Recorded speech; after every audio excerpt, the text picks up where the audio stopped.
Sudah.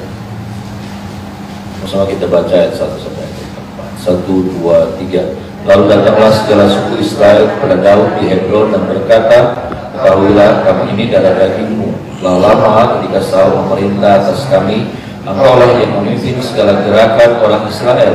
Dan Tuhan telah berfirman kepadamu, engkaulah yang harus mengembalakan umat Israel, dan engkaulah yang menjadi raja atas Israel. Maka datanglah semua tua-tua Israel menghadap raja di Hebron. Lalu Raja Daud mengadakan perjanjian dengan mereka di Hebron di hadapan Tuhan. Kemudian mereka mengurapi Daud menjadi raja atas Israel. Daud berumur 30 tahun pada waktu ia menjadi raja, 40 tahun lamanya ia memerintah. Amin. Saudara, baru dalam pasal yang kelima, saudara 2 Samuel menceritakan bagaimana kemudian Daud diangkat menjadi raja bagi Israel. Seluruh suku, 12 suku ini bersepakat memutuskan untuk mengangkat Daud menjadi raja bagi mereka. Saudara, dikatakan dari ayat-ayat ini bahwa Daud diangkat raja dalam umur yang ke-30 tahun. Dan 40 tahun lamanya ia memerintah, saudaraku. Saudara, kita ingat kurang lebih Daud dilantik atau diurapi sama Samuel, saudaraku, pada waktu itu dia sedang berumur 16 atau 17 tahun. Artinya kalau kita kurangkan, saudaraku, 30 dikurangi 17 atau 16, maka kita ketemu angka 13 atau 14 tahun. Ya. Maksud saya begini, kurang lebih 13 atau 14 tahun lamanya Daud dalam sebuah penantian yang panjang. Daud dalam sebuah lembah kekelaman. Daud dalam sebuah proses Tuhan yang sangat panjang. 13 atau 14 tahun. Ini bukan waktu yang sebentar. Ini waktu yang lama. Waktu di mana ada saat-saat Daud melihat tidak ada pengharapan. Ada saat-saat di mana Daud berkata, ya saudaraku, dia ada dalam lembah kekelaman. Itu sebuah ungkapan hati, saudara. Ya. Daud pernah juga menuliskan sebuah mazmur. Dia bilang begini, aku melayangkan pandanganku ke gunung-gunung, di manakah datang pertolongan? Apa sih sebetulnya yang sedang tersirat dalam hatinya Daud? Sudah bisa lukiskan sendiri, sudah bisa artikan sendiri. Betapa Daud lagi tertekan hati. Daud seperti melihat tidak ada pertolongan di sekitar. Dia seperti seorang yang sedang ditinggalkan sendirian, nggak ada yang bisa tolong dia, nggak ada yang bisa bela. Berapa lama saudara? 13 atau 14 tahun. Waktu yang panjang. 360 hari, 365 hari kali kurang lebih 13-14 tahun. Hari-hari yang berat, hari-hari yang panjang, hari-hari yang banyak sekali. Pertanyaannya buat kita, berapa lama kita ada dalam pergumulan? Lalu kemudian kita bilang, aduh udah gak kuat. Berapa tahun kita dalam penantian, lalu kemudian kita bilang, aduh capek, lelah. Berapa lama saudara di dalam masa-masa yang sulit dalam hidup ini, lalu saudara bilang begini, aduh udah nyerah. Berapa lama?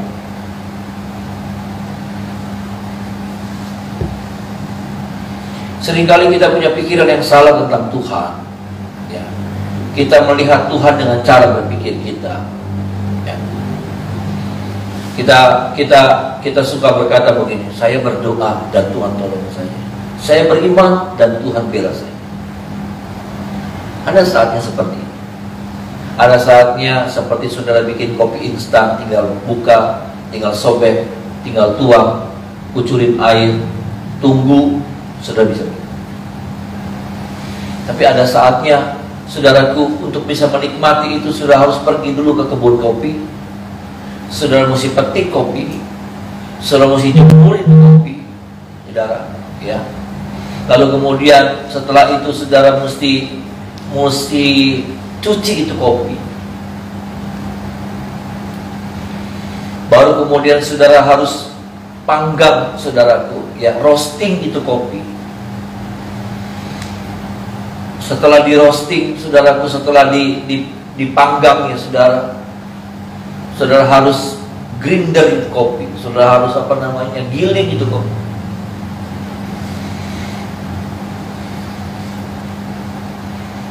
Dan seringkali Tuhan buat itu dalam hidup saya dan saudara. Sebuah perjalanan yang panjang,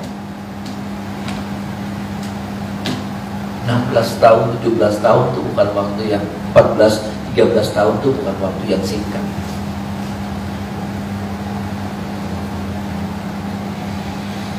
Bukan waktu yang kalau 1 tahun, 2 tahun masih bisa kita tunggu. Tapi kalau 1, 2, 3, 4, 5, 6, 8, 10, ada banyak pengharapan yang sudah hancur, menunggu waktu yang selama ini. Ada banyak iman-iman yang sudah bertumbangan.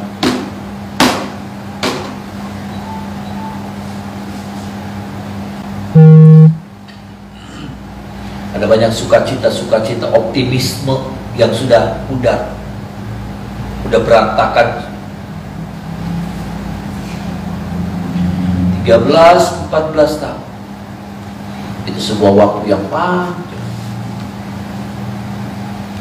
Daud itu saudara begini, yang saya mau gambarkan, Daud tuh dalam 13-14 tahun itu bukan begini nih.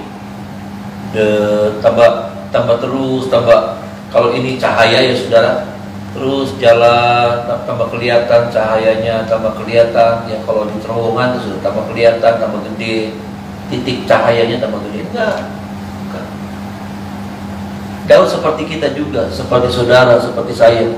Waktu kita dalam pergumulan, seringkali dalam penantian itu nggak ada, nggak ada yang namanya titik terang. Kayaknya muter. Kalau saudara lihat muter. Ya sudah, di Gua Adulam lah, nanti kemudian pergi ke Filistin lah. Ya sudah, nanti kelihatan sudah mulai menang, tapi dibawa muter lagi sama Tuhan. Daud gak pernah ketemu sama yang namanya titik terang. Udah merasa enak di Siklak, saudara. Ya, sudah merasa seperti udah nyaman di Siklak. Tuhan bongkar Siklak, Tuhan keluarkan. Memang itu bukan rencana Tuhan, memang itu bukan tempatnya Daud. Memang benar setelah pengalaman Siklak, ada sesuatu yang Tuhan buat. Saul perang dan mati, saudara. Tapi apa yang dialami oleh Daud? Daud harus ngalamin dulu yang namanya apa, saudaraku? Siklak dibakar. Udah dia datang ke raja apa itu? Ya sudah, raja Filistin. Raja Filistin bilang, pulang aja kamu. Kamu nggak diterima, kamu nggak disukai sama raja-raja Filistin, kota-kota Filistin. Sudah tertekan hati Daud karena sekarang dia harus berpindah lagi keluar dari Siklak.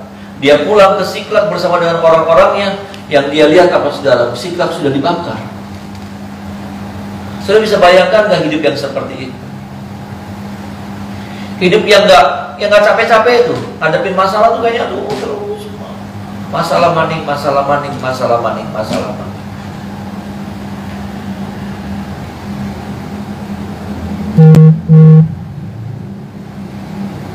Makanya Daud pernah tulis tadi yang saya katakan, aku melayangkan pandanganku ke gunung-gunung, di mana kedatangnya pertolongan. Kalau Daud bilang pertolonganku datangnya dari Tuhan, itu dia sedang menguatkan imannya. Ada yang dia lihat pertolongan datang, musuh tambah besar ya iya, masalah tambah berat ya iya. Ya mungkin seperti saudara dan saya hari-hari ini sudah sedang alami. Daud datang di Siklak, saudaraku, sudah dibakar kotanya. Daud sendiri hancur hatinya. Dia lihat keluarganya juga diculik, saudara, diambil, ya saudara, dibawa jadi tawanan sama orang-orang Amalek. Belum cukup sampai di situ, orang-orang marah, saudara. Tentara-tentaranya Daud, orang-orangnya Daud, kepercayaannya Daud, saudaraku, sekarang berbalik memusuhi Daud. Mereka mau ambil batu untuk lemparin Daud sama batu. Kita nggak bisa mengerti hal cerita itu kalau kita nggak membayangkan, kita cuma mau baca. Cuma saudara mendalami cerita, maka itu sebuah cerita yang mengerikan.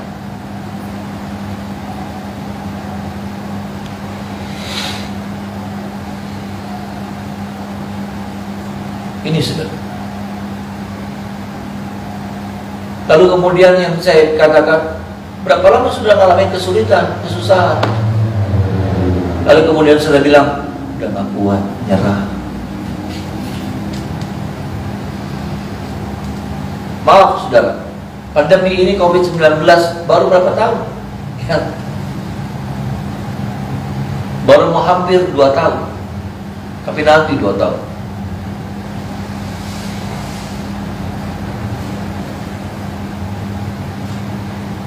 Kita belum 2 tahun.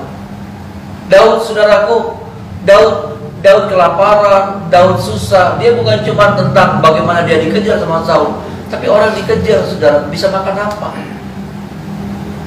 Iya, bisa makan apa? Makanya waktu Nabal itu saudaraku, mengadakan pengguntingan bulu domba, dia berharap dia dikasih makanan gitu. Dia ingin apa lagi mengadakan ucapan syukur, dikirimlah makanan. Udah.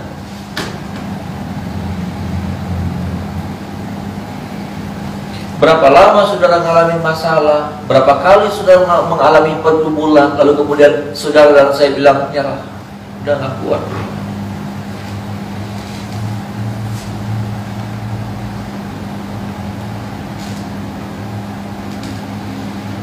Karena itu yang saya pernah baca, saudara.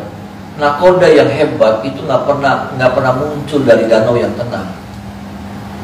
Nakoda yang hebat itu muncul dari laut yang ganas. Ada amin, saudara. Ya. Dia nggak pernah muncul dari danau, dari situ patok, saudara.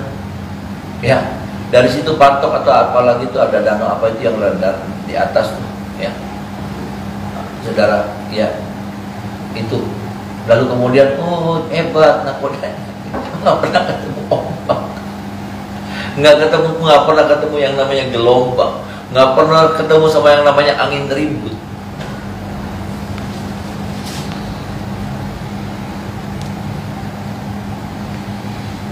Tolong kita, saudara, supaya sampai kapanpun ujian itu datang, kita tetap kuat di dalam Tuhan. Amin. Kita tetap menjaga yang namanya pengharapan. Kita tetap menjaga yang namanya kasih. Kita tetap tetap menjaga yang namanya iman kita kepada.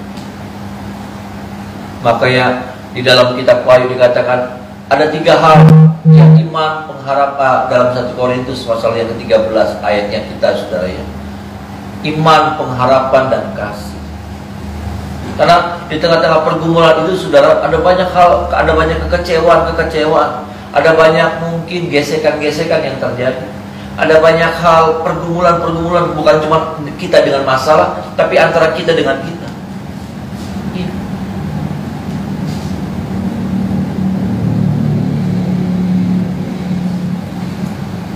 Di tengah-tengah kesulitan ada orang-orang yang kemudian potong jalan, ada orang-orang yang kemudian jegal, ada orang-orang yang kemudian hilang akal, lalu kemudian melakukan perkara-perkara yang gak baik sama kita.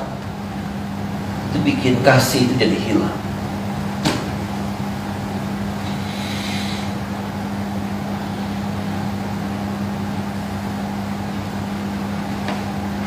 Tetap kuat di dalam Tuhan. Ada amin, saudara. Tetap berpengharapan, satu saat pertolongan Tuhan pasti datang buat saya dan saudara. Seperti janji Tuhan digenapkan buat Daud, saya percaya juga janji Tuhan pasti digenapkan buat saya dan saudara. Karena kita berkata, Tuhan berkata, langit dan bumi boleh lenyap, tapi setiap perkataanku tinggal tetap untuk selamanya. Ada amin, saudara. Artinya Tuhan jamin dengan apa? Dengan pribadinya sendiri.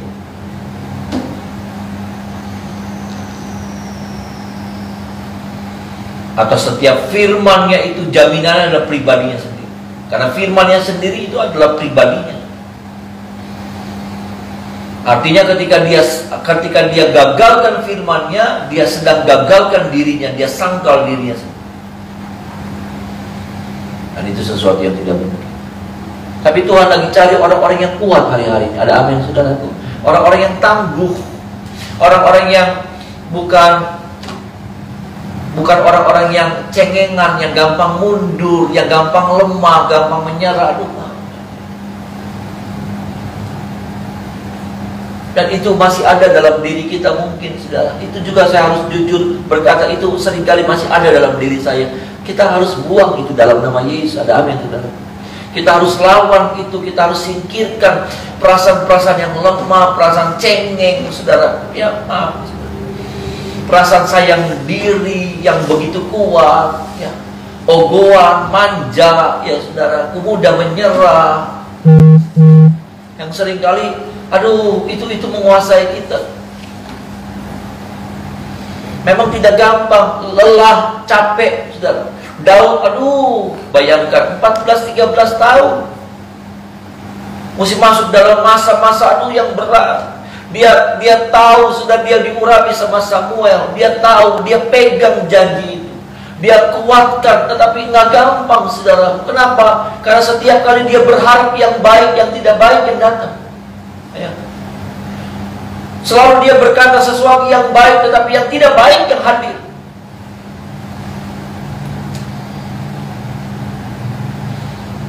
Dia ada di tempat yang dia pikir ini aman, pasti ini tempat yang aman. Amin, amin. Dia mungkin bilang begitu ya, saudara. Ini tempat perlindungan. Nggak taunya apa, saudara.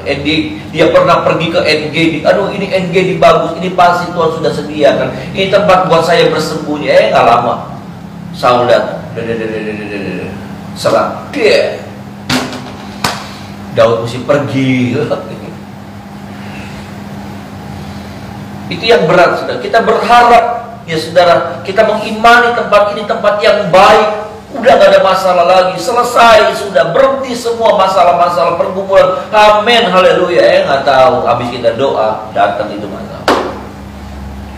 Oh, ini kalau kita nggak kuat di dalam Tuhan, kita tergoncang. Kalau saudara nggak kuat banget imannya, jangkar pengharapan saudara sama Tuhan, saudara akan tergoncang, saudara akan kentir, terbawa, saudara. Dengan apa? Dengan perasaan kecewamu, perasaan sakit hatimu, perasaan lelahmu, perasaan marahmu sama Tuhan.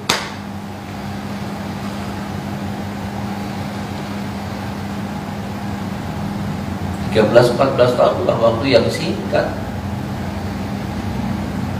Maaf, kalau sudah ngadepin pergumulan hari ini, tahun ini 2021, ya 2021, kalau 13 tahun saja, berarti berapa? 2003 baru selesai.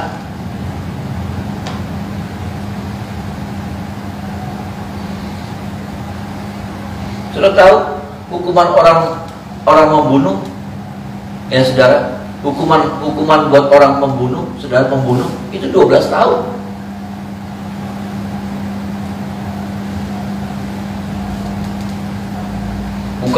Bukan saya menyamakan itu, maksud saya itu kayak hukuman 12 tahun aja buat seorang pembunuh itu paling tinggi, saudara.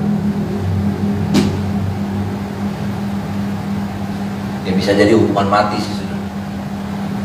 Ya, maksud saya, bukankah itu waktu-waktu yang lama? Bukankah itu waktu-waktu yang aduh.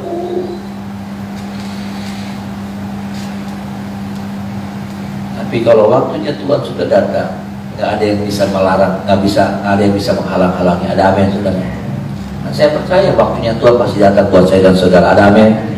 Waktu Tuhan datang dan kita akan terkagum-kagum sama perbuatan Tuhan. Saya cuma bingung aja, ada raja yang naik, saudaraku, di zaman itu, saudara. Di zaman itu, umur 30 tahun sudah jadi raja. Keren banget. Umur 30 tahun jadi raja, saudara. Saya diangkat jadi gembala, ya saudara, 2005. Berarti berapa? 34 tahun. 34 tahun saya baru jadi gembala. Itu pun boleh tergolong, sudah saya boleh dibilang gembala yang muda. Maksudnya di Indonesia itu sudah boleh dibilang masuk di rekor. Ini raja 30 tahun, keren banget. Tapi apa? Dengan 13-14 tahun Tuhan buat hidupnya Daud jadi matang, karakternya Daud jadi matang. Ada amin, saudara? Matang. Pergumulan-pergumulan yang saya dan saudara alami itu membuat kita dewasa dalam iman, dalam pengenalan akan Tuhan, dewasa dalam berpikir, dewasa dalam bertindak. Ada amin, saudara? Kita bukan orang-orang yang jadi lemah, tapi jadi kuat, jadi tangguh. Daud, tolong kita, saudara. Ya. Saya tidak bilang pergumulan saudara enteng, enggak. Tidak, sama sekali tidak. Saya tidak meremehkan waktu-waktu penantian saudara yang sudah 4 tahun, mungkin yang sudah 2 tahun, mungkin yang sudah 1 tahun. 1 tahun saja itu sesuatu yang berat. Ya, 1 tahun saja itu sesuatu yang berat, nggak gampang. Apalagi sampai mesti 2 tahun, mesti 3 tahun. Nah, saya nggak tahu itu saudara. Saudara sedang dalam pergumulan, apakah doa saudara belum dijawab sampai hari ini sudah 3 tahun, 4 tahun? Ya sama, ya sudah. Sama seperti Daud. Daud juga berdoa untuk sebuah mimpinya, sebuah Tuhan kabulkan, Tuhan nyatakan janjinya sama Daud. Firman Tuhan bagi ini cuma mau ingat kamu bilang tetap kuat di dalam Tuhan, tetap bersabar di dalam pengharapan kita sama Tuhan. Firman Tuhan pernah bilang pengharapan kita sama Tuhan itu tidak pernah mengecewakan. Ada amin, saudara? Tidak pernah mengecewakan. Ini bagian yang pertama. Bagian yang kedua, Bapak Ibu Saudara, kita melihat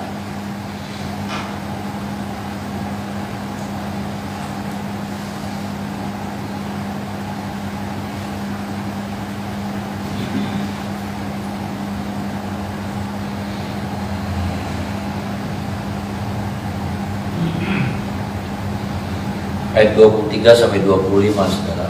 Ayat 23 sampai 25. 1, 2, 3.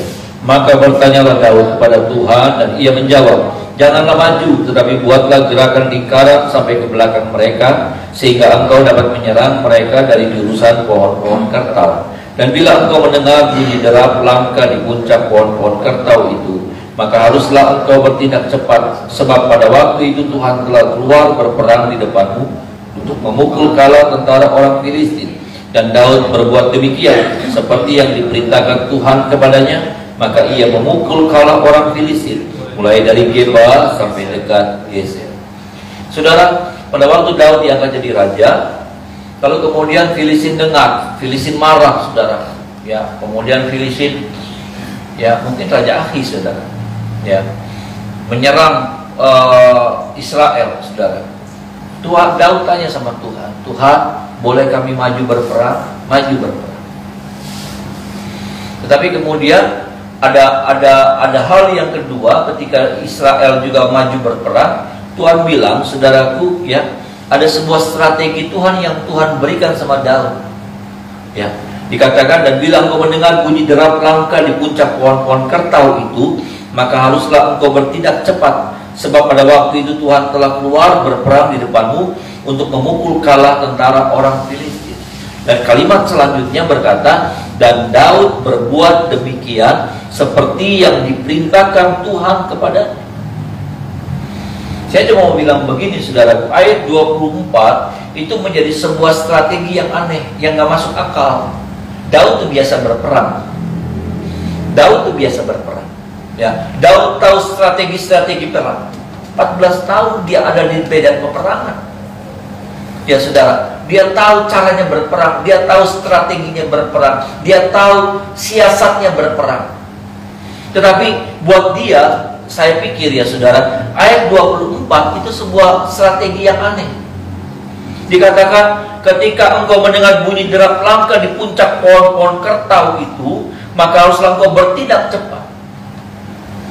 Sebab pada waktu itu Tuhan telah keluar berperang di depanmu, ya saudaraku. Dikatakan begini ayat 23 ya. Janganlah maju, tetapi buatlah gerakan lingkaran sampai ke belakang mereka, sehingga engkau dapat menyerang mereka dari jurusan pohon-pohon kertau. Itu kan sesuatu strategi yang buat saya mungkin ya saudaranya, itu sesuatu yang aneh gitu. Bagaimana buat gerakan melingkar ke belakang, dan nggak ngerti, saya nggak bisa menggambarinnya. Tapi mungkin sudah itu sebuah strategi yang aneh, itu strategi yang nggak masuk akal. Daud tahu tentang berperang, tapi hebatnya Daud, saudaraku, Daud tidak sok pintar di hadapan Tuhan. Bisa bilang amin, saudara. Kadang-kadang kita tuh suka sok pintar di depan Tuhan. Mungkin saya berpikir, mungkin buat Daud aneh, mungkin buat Daud ini malah melemahkan. Karena strategi yang pertama sudah dipakai, strategi yang konvensional, yang biasa, Filistin kalah.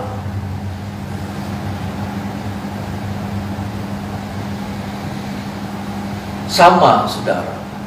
Seperti kalau saudara ingat bagaimana murid-murid ya saudara pada waktu mereka dipanggil Yesus jadi murid-murid, mereka tadi yang nelayan. Ya, mereka bilang, semalam-malaman kami tidak mendapat ikan. Tapi Tuhan bilang begini, pergi sana, pergi lagi ke laut, ya. Sekarang tebarkanlah jalan. Petrus tadi dia bilang, semalam-malaman kami nggak dapat ikan, tapi karena engkau yang menyuruh kami. Engkau yang menyuruh kami. Nggak umum nangkap ikan matahari sudah terbit, nggak umum. Mestinya malam. Matahari sudah terbit, udah nggak mungkin malam-malam aja yang biasa tempatnya, waktunya nangkep ikan yang terbaik nggak dapat, apalagi kalau siang. Tapi inilah Tuhan. Ada amin, saudara. Tuhan yang di dalamnya ada kuasa yang tidak terbatas. Ada amin, saudara. Yang di dalamnya kita cuma butuh apa? Kita cuma butuh, Tuhan cuma mau lihat dalam diri kita. Seringkali, saudara, seringkali Tuhan mau lihat, mau menemukan dalam diri kita, adakah yang namanya ketaatan. Sama-sama bilang sama saya, ketaatan, saudara. Adakah dalam diri kita Tuhan menemukan yang namanya ketaatan?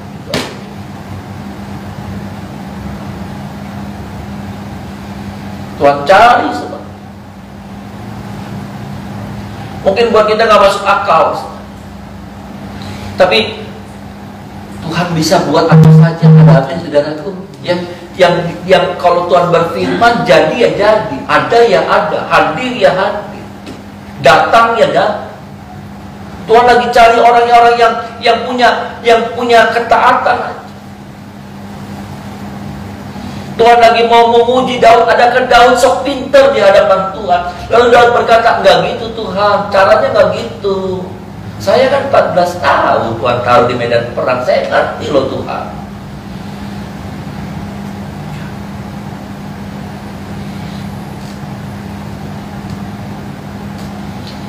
Daud nurut, dan Daud berbuat demikian seperti yang diperintahkan Tuhan kepadanya. Tolong saudara, tolong supaya kalimat ini diperhadapkan sama kita dan bertanya dalam diri kita masing-masing, adakah kita sudah melakukan bagian ini? Ayo. Karena seringkali waktu Tuhan suruhkan kita lalu kemudian pakai logika kita, nggak masuk akal, nggak gitu enggak kayaknya.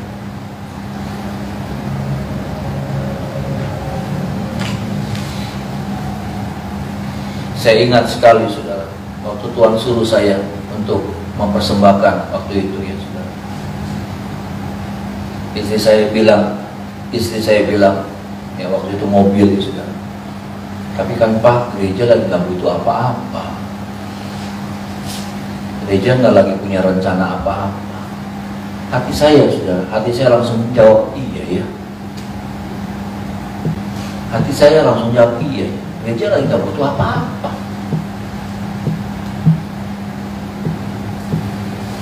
Tapi bagaimana, saudaraku, Tuhan dorong saya, saudara, ya, Saya coba tahan itu. Saya coba tahan. Makanya saya bilang waktu itu sampai Mika sakit. Ya. Yang saya bilang sampai Mika sakit kepala sudah. Ya, sampai kepala. Satu saat dia lagi loncat-loncat di kasur. Ya. Dia lagi loncat-loncat di kasur, tiba-tiba dia pegang kepalanya, dia bilang sakit, darah Yesus, darah. Dia baru umur 2 tahun atau berapa, masih kecil sekali. Berkali-kali, ada kurang lebih 2 minggu itu Mika sakit begitu. Bayangkan saudara, sampai dia sakit kepala saudara. Saya sampai kasih apa itu yang buat gigi itu saudara, apa namanya, sakit gigi itu apa namanya, konstan yang 500 mili. Saya nggak ngerti obat, saya panik, saya gerus itu yang namanya konstan 500 mili di 1 sendok, kasih air dikit. Lalu saya bilang, kak minum, kak minum. Atau dia tidur atau dia pingsan, saya nggak tahu. Saya bawa saudara CT scan yang di Karanggetas itu sudah apotek, nggak ada apa. Akhirnya saya duduk di bawah kaki Tuhan. Saya tanya, Tuhan ada apa? Saya salah apa? Kasih tahu saya. Kalau saya salah, kasih tahu saya. Buat ingetin. Saya coba tunda.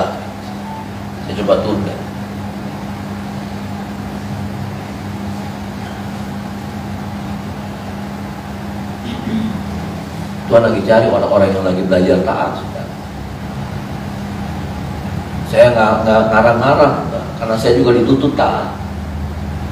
Saya juga dikejar sama Tuhan untuk apa? Diminta ketaatan, bukti ketaatan saya sama Dia. Gak gampang, untuk taat tuh gak gampang. Logika kita bermain. Lalu bagaimana dengan saya? Lalu bagaimana dengan keadaan saya? Ketika saya melakukan ini, tapi kemudian bagaimana dengan keadaan saya, dengan masa depan saya, dengan kebutuhan saya, dan banyak pertanyaan-pertanyaan yang sebabnya karena logika kita ini bermain. Ya, cuma mau bilang, waktu kita harus melakukan ketaatan, yang harus kita pakai adalah iman. Ada amin, saudara? Karena kalau logika yang main, kita pasti akan bilang, enggak, Tuhan nggak mampu. Nggak bisa Tuhan, saya sendiri lagi begini, saya sendiri nggak bisa Tuhan, nggak ini nggak masuk akal.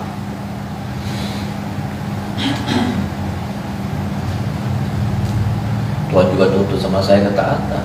Sampai kapan? Sampai seterusnya. Ada banyak perintah Tuhan, pesan Tuhan yang Tuhan lagi taruh di hati saya hari-hari ini juga. Saya juga lagi belajar taat melakukan firman itu dalam hidup saya. Ketaatan itu bukan cuma tentang persembahan loh saudara, maaf ya saudara, saya tidak karena saya cuma kasih contoh. Tapi bicara tentang ketaatan itu banyak hal, tentang mengampuni, tentang kesetiaan, tentang komitmen, tentang banyak hal. Saya nggak tahu yang tahu adalah saudara dengan Tuhan. Apa yang Tuhan lagi tahu di hati saudara? Ketaatan itu bisa jadi Tuhan lagi gerakan saudara hari-hari ini untuk baca firman, ya, secara kontinu, secara terus-menerus. Bisa jadi Tuhan lagi minta sama saudara yang namanya ada waktu saudara menyendiri, menyembah Tuhan secara pribadi dengan Tuhan. Apakah 15 menit, 30 menit, 1 jam atau apa ya? Saya nggak ngerti, karena itu Tuhan yang masing-masing bicara sama kita. Tuhan bicara sama saya, sama saudara itu beda-beda pesannya, tuntutannya, perintahnya beda-beda. Tapi yang hebat di sini saya melihat, saudaraku, Daud tuh tahu strategi perang. Daud ngerti strategi perang. Buat Daud nih, saudara, buat Daud sebetulnya aneh aja. Kita kadang-kadang kalau nggak masuk logika, saudara, apalagi kalau kita menguasai itu bidang, kita akan bilang nggak bisa gitu, nggak bisa. Saya lama di situ, lama saudara. Daud tuh advance di bidangnya. Apa itu bidangnya? Perang. Advance. Dia jago, dia mahir, saudara. Dia mahir. Kali-kali terbukti, saudaraku. Dia perang lawan tentaranya Saul. Bagaimana dia malah bisa punya kesempatan bunuh Saul. Orang-orangnya jago, orang-orang yang Daud tuh jago. Daud terlatih sama sama lapangan tuh. Daud terlatih, orang lapangan tuh jago-jago. Orang lapangan jago-jago. Orang yang duduk di meja cuma teori. Tapi orang lapangan tuh, aduh, dia ketika teori nggak mempan, dia mesti putar otak bagaimana supaya bisa tetap jalan. Nggak gampang. Dan Daud jago di situ. Daud terlatih 13-14 tahun, saudara. Maaf ya saudara, saya di pelayanan nih saudara, ya udah berapa tahun? Ya, saya itu pelayanan udah berapa tahun? Ya maaf nih saudara, ya saya baca ayat nih, Tuhan sudah kasih jalan sama saya kayak gitu tuh saudara. Kalau orang udah biasa, ya Tuhan, saya bisa baca nih. Kayak saudara ketemu biasa masak, ketemu ikan, ketemu apa tuh langsung tahu mau bikin apa, harus bikin apa, nggak keder, adukin ribet, keder enggak.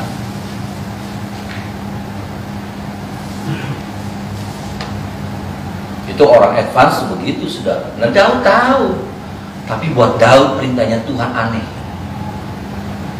Pohon kartau lah, nanti ada bunyi derap langkah lah di pohon kertas, aduh. Tapi Daud tahu firman Tuhan itu sumber kehidupan. Ada amin saudara. Seperti tadi lagu tadi ya saudara, firman-Mu pelita bagi kakiku dan terang bagi jalan. Tolong kita ya saudara, ada hari ke depan biarlah menjadi hari penuh dengan kemenangan buat saya dan saudara. Ada amin saudara. Ya, menjadi hari yang gilang gemilang. Kenapa? Kita menjadi orang-orang yang kuat di dalam Tuhan. Kita bukan orang yang menyerah. Kenapa? 2 tahun pagem, 2 tahun, 3 tahun pagem, 5 tahun pagem. Iya. Tapi saya cuma bilang, waktu Tuhan pasti datang dalam hidup saudara. Dan waktunya adalah yang terbaik. Ada amin saudara. Kalau Daud terlalu muda dia akan jadi raja juga belum matang. Tuhan mau dia betul-betul matang, bukannya jadi jadi geseng ya saudara, tapi matang benar. Dan usia itu 30 jadi sebuah patokan matang. Tuhan tolong kita saudara, mari kita menyembah.